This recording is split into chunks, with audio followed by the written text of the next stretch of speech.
Hi, welcome to a foreigner in the Philippines. Excuse me. Well, we had a driving lesson again today, and I'm sure that you saw part of that video. And it brings up some of the differences between the Western way and the Asian way of thinking.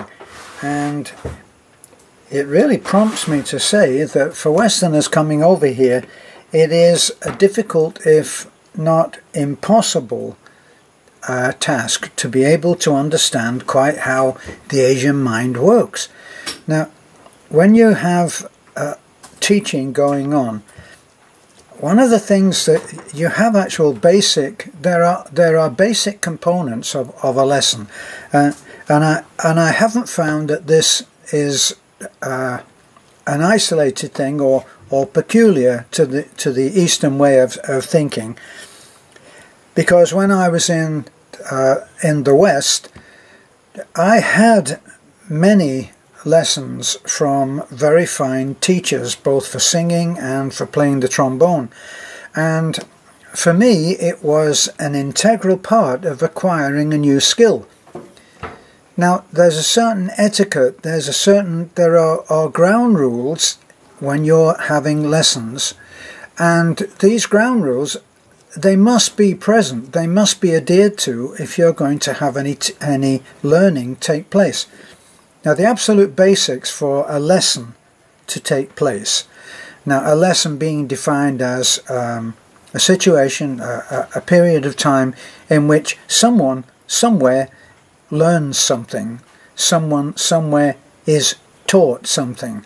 Now, the absolute basic necessities for that are: you must have a teacher willing to teach. Okay? So, in other words, a teacher who has no hidden agenda for making his student look dumb or stupid or inferior to him because of his superior knowledge. And then the second thing is that you must have a student that is willing to learn. Now, these sound very obvious things, but they're not obvious. In one particular case where I enjoyed a position as an associate conductor in a concert band, the concert band was made up of very accomplished, highly educated, intelligent, successful people who had retired and were now pursuing an old dream, probably stemming right back to high school, to play music. Now, the thing is that when you come from an amateur background to, say, a professional background, and you compare the two, they're greatly different. The amateur is there just purely for pleasure, and pleasure often is about just feeling as if they succeeded in doing something that they often may even wish that they'd done earlier in their life. And here they are, and they're doing it, and they want to have everything composed of pleasure moments. This is not always possible. When you have been a professional in any category, in any area of life, you will have faced some hard criticism, guidance. For instance, if I went to my trombone teacher, and I had not done the required homework, I would be for it. It would not be a case of, well, Terence, not trying to offend you in any way, but just maybe, or perhaps you should have done the work. No, no, it wouldn't be that. I would absolutely be hauled over the coals. Now, I remember talking to a professional cello player, and at one time I'd thought that maybe it would be great to play the cello. It was something that I'd thought that I would love to learn. I bought a beautiful cello, and I pursued lessons for a while. It turned out to be something which Despite my loving it, the one thing that I wasn't prepared to do was to give up the time necessary to practice the lessons that I was given. My teacher, who was, as I said, a professional cellist, was Chinese, and she was a hard taskmaster. There was no pussyfooting around with this lady. You did your work or you suffered a roasting, and that was really true. And in conversation once, we were talking about the discipline that's needed in order to be able to learn an instrument, and she made it very clear that it wasn't just about going in there and playing and playing the instrument. There was a lot more to it than that. And she mentioned one particular student that came to her, and the first lesson that she had, she turned up looking a mess. Her dress was quite inappropriate for the lesson that she was giving, and she was told in no uncertain terms, "You look slovenly, and if you turn up like this again for my lesson, it will be your last, and I will send you home. Do you understand?" And the girl was made to understand that the way that she thought it was okay to turn up was disrespectful to her teacher, and don't do it if you want the lessons. So that, and my own experience of passing on the humble amount that I know about playing and being in music. I was trained classically in the army. I went to a college of music. I had some very fine trombone teachers. I was taught by the principal trombone of the Berliner Philharmonic. I was taught by the principal trombone of the BBC Symphony Orchestra and several others. And I learned to be respectful of my teacher. I did not go in there and treat him like my friend. He was my teacher, and I listened to everything that he said. I remember telling you before on another video that I thought that I knew best, and I found a piece of music that was incredibly difficult to play, and I took it in to my teacher and said, Mr. Teskey, I think that if you can teach me how to play this piece of music, I will be a great player. And Mr. Teskey drew a sigh and said, listen carefully. If you take your instrument out of your case and do not practice what I have told you, you are wasting your time. And in saying that, he implied that I would be wasting his time as well. I never tried to teach my teacher again.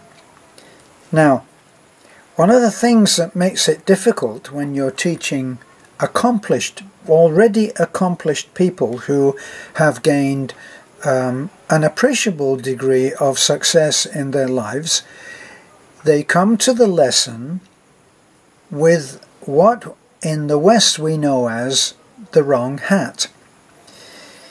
When you're having lessons, what hat do you wear? Well, if you're really serious, you wear the student's hat. If you are teaching someone, what hat do you wear? You wear the teacher's hat. And the two should not be confused. Now, in driving, one of the difficult things to get over, certainly wife to husband, is that you are wearing the correct hat. It's important. The husband is not going to be the impatient tyrant, but he is going to be very strict. And the wife is not there as the wife. The wife is there as a student. A student, on our definition, a teacher willing to teach, and a student willing to learn. And that is very important. If you can't get that over, then it's going to be a struggle. Yes. So, yes, my wife is saying yes. Yes, that's true. Because I said to Terence, I'm your wife. And Terence said, no, you're my student. Right. She heard me talking, and it was strong talk. Now, why would you speak strongly, sternly to anyone when they're driving a car? A car is a lethal weapon, potentially a lethal weapon, and it can kill people. And when you're a teacher, one of the things that concerns you the most is that it could kill you. Now, I've had this before where I've taught people to drive, and modesty apart, I'm actually a good teacher. But if the student is on what I call self-teach, you're just listening to two people struggle with a problem that they don't know how to handle. Now, I've helped people who have gone for their tests many times and failed, and are in the middle of a huge emotional loss. One particular man, I said to him, can I help? So we went out on a driving lesson. I said, now, why don't you tell me what happens when you do your test? And during the conversation it emerges that he was afraid of doing certain actions. One of them was reversing around a corner. Now this is something that's in the British test, which is actually quite strict, much more so than the one that I saw in action in Florida. And he was afraid of mounting the curb, because if you reverse around a corner and you mount the curve, you'll fail the test. And of course he's afraid of it, so what happens? He mounts the curb and he fails the test. Now the other thing that he was afraid of was doing an emergency stop. So what do? Well, the other things that he's not having any trouble with, he doesn't need any lessons on, does he? So we do those two things that he is afraid of doing. Now, do we keep doing it right in order to relieve that fear? No, we don't. We do it wrong. Now, maybe you would struggle with that as an idea, but it is actually quite common sense. What do you most fear about doing the reverse around the corner? I'm afraid that I will just go up on the curb. I said, okay, here we are, in situ, you are about to reverse around a corner. I want you to reverse around this corner and mount the curb. So, you think, well, that's not going to be a problem, is it? So, he reverses around the corner and he mounts the curb. I said, that's terrific. Now, drive back around again. Here we are. I want you to reverse around the corner and mount the curb. Oh, do it a bit more dramatically. Really mount the curb. Both wheels on the right-hand side. And that's what he did. Now, I said, now, I want you to reverse around the corner and don't mount the curb. And that's what he did. And after that, he didn't have any problem with reversing around a corner. And I won't bore you with the emergency stop, but that's exactly what we did on the emergency stop. We found a street where they were in the process of redoing the whole area, so there were no houses on either side, and it was a clear street, and no one needed to go on that street. So we accelerated at speed, and then we slammed on the brakes, and we did that until he no longer feared doing that. He had his test, and he passed with flying colours.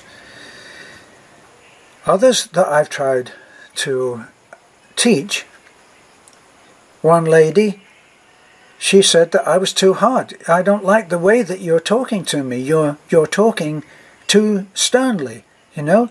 You're not, I don't agree to this. And at one point, she stopped the car in the middle of the road and she got out and refused to get back in the car again. So she walked home, I drove home. It was quite easy for me. I just drove home. So she then announced that she was going to have professional lessons, and she had several professional lessons, and then she stopped the lessons and she came back and said, "Would you teach me?" And I said, "I thought that you didn't like the way that I spoke to you, that I was too stern, that I was too strict with you." She said, "Yes, but I realize now, after being with someone who didn't really care whether I was going to be a good driver and would keep going for lessons, that the way that you taught me would make me into a good driver." And she came back and we worked together and she passed her test. And she was a good driver because she learned to listen. Now, on our lesson today, that was the subject of our talk. And I've had this on many different occasions, not just with driving, but other things that I've taught, mainly in music. The principle is still the same. You have to have a teacher willing to teach and without a hidden agenda.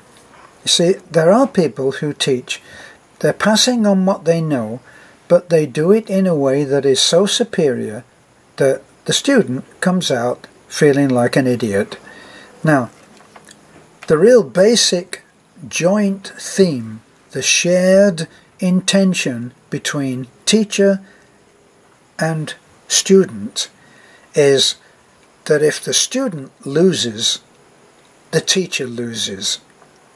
The teacher doesn't have any gains on his own.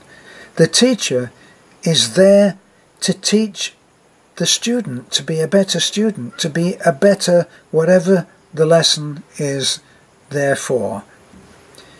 Now, it's no good for me as a teacher, say, of driving, if the person isn't getting better at what they do. Another lady that I taught, she went on and on, lesson after lesson after lesson, and she chanted away at the things that I asked her to do, but she wasn't getting anywhere.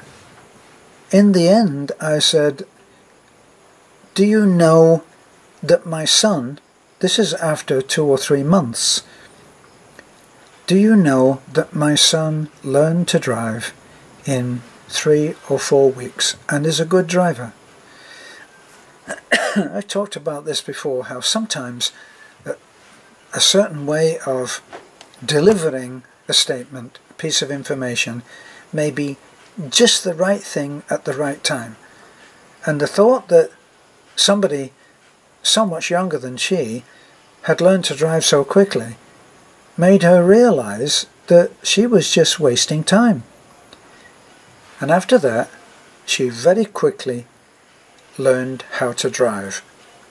So, that's where we were at today, and we're hoping, at least I am, that things will have changed and Beth will become a better student.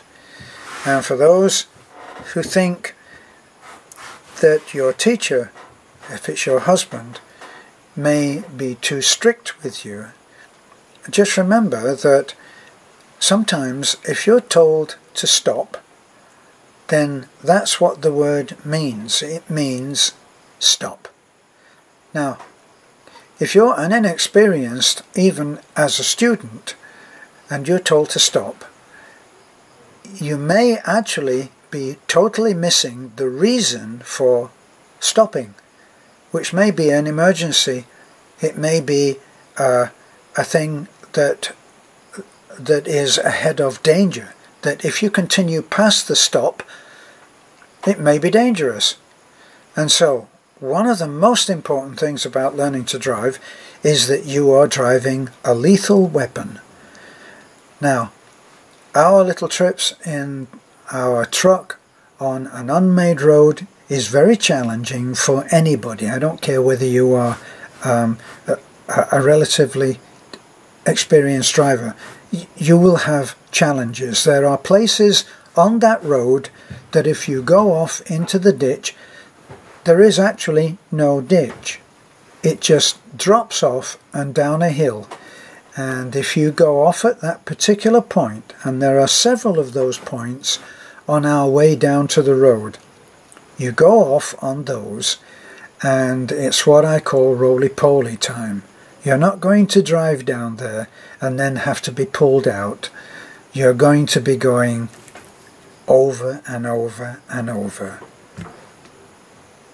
Not to be welcomed, not to be encouraged. So stop is stop. Stop. Stop! It gets more urgent the closer that you are to the ditch that's not a ditch, okay? So, this is our little talk about teaching. And if you are in that position where you are an accomplished person in one hat, if you're going to take lessons to anybody, from anybody, get yourself a student's hat, not your I'm an accomplished, much more educated man than you. No, that's not the hat that's going to give you the greatest gains in this skill that you're seeking to acquire. This is a foreigner in the Philippines. Thanks for listening. If you know someone who is pig-headed and hard-headed about how they are taught and how clever they are, maybe you'll share. Bye for now.